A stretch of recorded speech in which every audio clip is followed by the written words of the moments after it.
আরবে নামাজের সময় বাইরে ঘোরাফেরা করা বা ব্যবসা প্রতিষ্ঠান খোলা রাখা এটা একটা অপরাধ।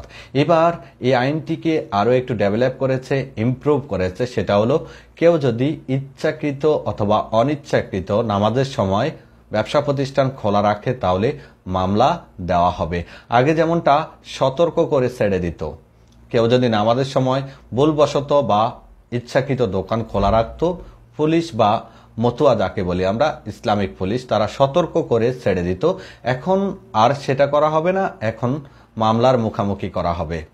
তাই মামলা এড়াতে এবং সৌদি আরবের আইনকে সম্মান করতে আমরা অবশ্যই সময় মতো নামাজের দোকানপাট বন্ধ করে দিবে এবং নামাজ পড়তে যাব। এরপরে খবরটি হলো, গতকাল কিন্তু আমরা আপনাদেরকে জানিয়েছিলাম সৌদি স্বরাষ্ট্র মন্ত্রণালয় তারা নতুন কিছু আইন করেছে করোনা ভাইরাসের প্রতিরোধক হিসেবে। গতকালকে রিয়াদে একসাথে ৩৫০ জনকে মামলা দিয়েছে সৌদি আরবের আইন শৃঙ্খলা বাহিনী। অপরাধ ছিল তারা একটা শপিং মলের দোকানের উদ্বোধনী অনুষ্ঠানের জন্য জমায়েত হয়েছিলেন। যারা জমায়েত হয়েছিলেন তারা মোটামুটি সবাই সৌদি, সবগুলোই মোটামুটি সৌদি নাগরিক ছিলেন। তাদের সবাইকে জরিমানা দিয়েছেন সৌদি আইন শৃঙ্খলা বাহিনী।